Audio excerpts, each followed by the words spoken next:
everyone, and welcome back to my channel. Today's video, I'll be sharing 10 ways to go from shabby to chic. And I'll be showing befores and afters as well. So I'll be dressing in a way that might not be ideal. Maybe sometimes you wear these items, I'm sure I do too. And I'll be showing specific things you can tweak and change to improve that outfit. And again, take you from shabby to chic. So I really think you're gonna enjoy this video. So let's get started. Number one, I've definitely done this. It's really easy to do. And I know a lot of you out there do this too, but it's wearing a very large free tote bag. Yes.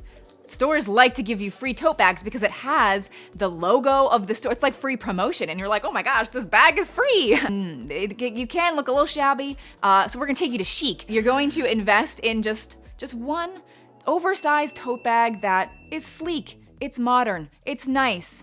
You can fit a lot of things in it, but it looks a little more elevated, it looks more polished and put together. Another thing that I see, I'm kind of just tying it in with this first point. Sometimes people wear too many bags at one time.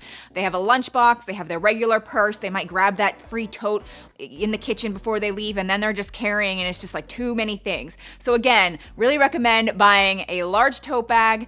Stuff it all in there, you'll look way more chic in no time. Number two involves hair. The next way that I see people looking a little bit shabby involves just a bad hair day. Maybe their hair is really, really greasy, which, hey, I'm not knocking a greasy hair day. I love a good greasy hair day, but there's different things you can do to style it, to really conceal it, and again, take you from shabby to chic. So a lot of times if you're having a bad hair day, people just throw their hair up into a messy bun. There's hair flying everywhere. You can kind of see, the hair parted and separated because there's grease. And so in this situation, I really recommend a simple trick. And I've shown this before in my videos. All you do is literally slick your hair back in a low bun. There's no hair flying everywhere. It looks so polished and again, very, very stylish and chic. Now, another thing that I see people sometimes do is actually show up to a function or work or wherever still with wet hair. So it's like totally the opposite of greasy hair. Their hair is very clean, but it's just very messy and wet. Again, perfect trick, slick your hair back into a low bun and you are good to go. So I'm moving on to this next one because it kind of involves the last thing I said that you're going to ignore. Ignore what I just said about slicking your hair back if your foundation doesn't match appropriately or correctly. If you have a line here, do not slick your hair back. That is when you will look shabby, not good. And I have this problem all the time. It is so hard to match your foundation appropriately. But the easiest way to instantly fix that is to actually style your hair and wear your hair down. It covers it, it conceals it. Smoke and mirrors, That's what you wanna do. If your foundation looks great, then hey, slick that hair back. The next way that you might be looking a little bit shabby without realizing it is never giving your outfit some shape somewhere on your body. There could be so many different ways that you do this. So for example, the before or like the bad outfit is just really boring. It's kind of boxy on the top and the bottom, it's loose. Again, there's no shape anywhere on my body or throughout the outfit. So a little simple change is to just throw on a pair of skinny jeans instead. Again, it gives some shape to my legs. A very simple change, but makes a big difference. Another example is this jumpsuit. It is a really nice jumpsuit. I love the color, I love the style, but by itself, it's kind of boring and again, no shape. So to fix that, I'm just going to tie this rope belt around my waist. It doesn't have to be like crazy tight. It can still be very flattering, but it gives some shape to the outfit. And that tiny little change makes such a big difference. The next thing that you should try to avoid doing is having your pants drag on the floor. And I'm sure almost all of you know that this doesn't look great. I mean, as you can see in the before, this looks kind of sloppy, it looks a little bit messy, but I feel like when it happens, it's almost always unintentional. People put on their pants for the day, they think they're fine, they start walking around, they might sit down, things start to stretch out just a little bit, and then before you know it, the pants are a little bit droopy, a little bit saggy, and your pants are dragging ever so slightly on the floor. So the easiest way to fix this is if you have a pair of pants like this that don't fit to perfection, I really recommend wearing a slight block heel. You don't have to wear stilettos or anything crazy, but that slight block heel will prevent any dragging on the floor. It'll actually save your pants from, ripping at the bottom. That looks not good either. Or you could just be familiar with a tailor. That's like the ultimate suggestion that I'm sure you've heard before. Most people don't actually follow through and do it, but getting your clothes and your pants fitted to perfection. Mwah. That's what you should do. But I don't do it either. The next one is one of my biggest pet peeves actually. So this is one that I actually feel like I don't do. So go me.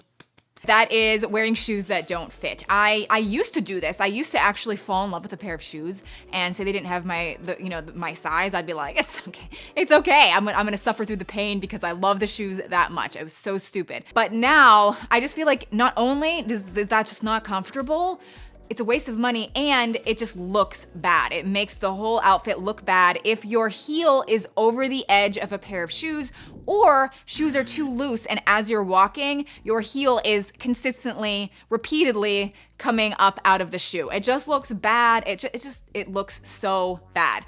So just buy shoes that fit. So another way that I see people dressing and not coming across as chic as they might be hoping is when they mix too many masculine pieces together, which isn't really a bad thing. As you can see in the before outfit, it's not a bad outfit at all. But if you want to take it to another level, maybe look a little bit more chic, I really recommend inserting a few feminine pieces. So you're gonna see the little tweaks that I make are not crazy. They're kind of along the same lines, but they do, again, make a big difference. So as you can see in both outfits, I am wearing faux leather pants.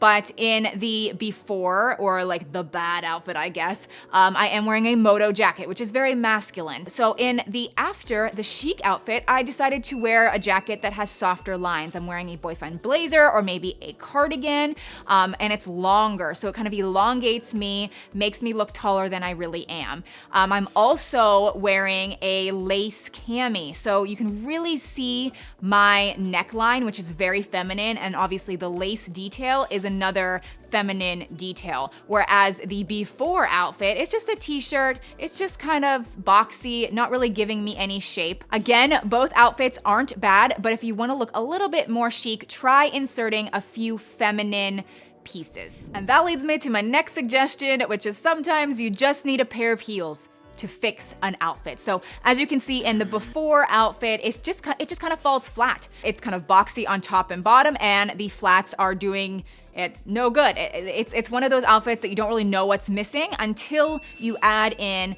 a good pair of heels. It just makes you stand up taller. It makes you walk with your shoulders back a little bit more, and it takes that boring outfit to chic. The next way that you might be looking a little bit shabby without realizing it is having smudges on your glasses or your sunglasses. And I probably see it more often on sunglasses just because they're so reflective of the light, and the smudges show up way more than people realize. You don't really see them when you're looking out, but people see it when they're looking at you. So these are a pair that I absolutely love, highly recommend them. I feel like they are so flattering on every face shape and size, but they do show smudges, obviously. So just, really try to remember to clean them off anytime you grab them from your purse or from the car. It takes your glasses from looking cheapo to high-end designer, even though they're totally not. The next way that you might not be looking so good is if you're having to constantly adjust your outfit. There's just no way you're gonna look chic and stylish if you're having to fix your bra strap all day or pull up your pants or pull down your shorts because your butt's showing. So just keep that in mind. But if you're having to constantly adjust, it pretty much means your clothes don't fit well to begin with. So that just kind of ties back into the rest of all of my points. But I really hope you enjoyed this video and maybe learned a few tips and tricks to tweak your outfits to take it from shabby to chic. So thank you so much for watching. Consider subscribing if you happen to be new, and I'll see you very soon in one of these videos. Bye.